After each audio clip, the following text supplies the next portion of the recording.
Is butter bad for you? Is butter good for you? I have been to medical conferences where they've had leading experts on both sides debating. Dr. Mark Hyman was a strong advocate of animal fats and proteins and says as long as you stay away from the carbs and sugars, you're fine. The studies he was looking at looked at the lipoprofiles, the cholesterol, but really ignored what was happening inside the blood vessels.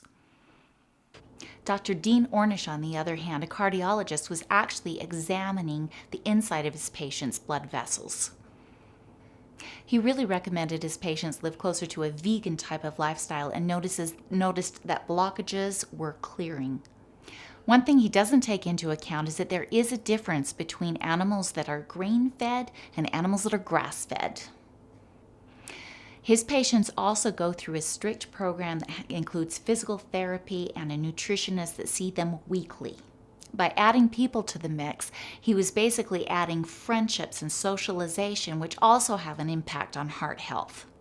So both of these experts have flaws in their thinking and too many extraneous variables that aren't being considered in the research. My mother and I both love this book, Nourishing Traditions by Sally Fallon, and learned so much from her. She taught us about Dr. Weston Price, a dentist back in the 1930s who traveled around the world. He was a dentist who traveled around the world and noticed that indigenous people had healthy teeth and healthy bodies who stayed away from the Western diet. He discovered what we now think is vitamin K2, but in today's world, you can actually supplement with vitamin K2. The problem with following the diet that Dr. Weston Price advocates is that we live in a different time and age with different problems.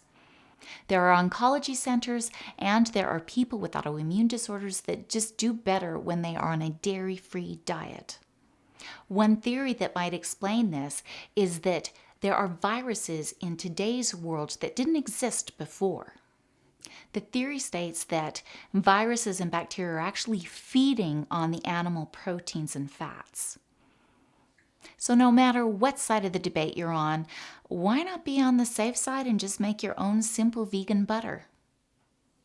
This recipe came from Chef Mama and it has changed my world, brought butter back into my life. I'm going to use 3/4 of a cup of organic rice milk, but you could use hemp milk or almond milk. We're going to use 1.5 cups of coconut oil, which is a saturated fat but medium chain triglycerides. And some extra virgin olive oil, 1/3 cup, which is rich in monosaturated fats, polyphenols.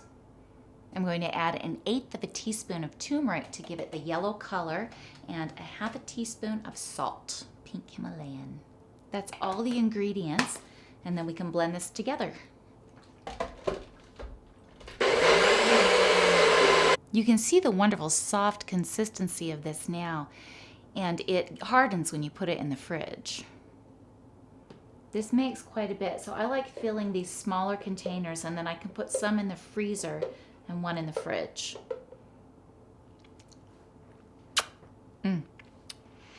Thanks for watching.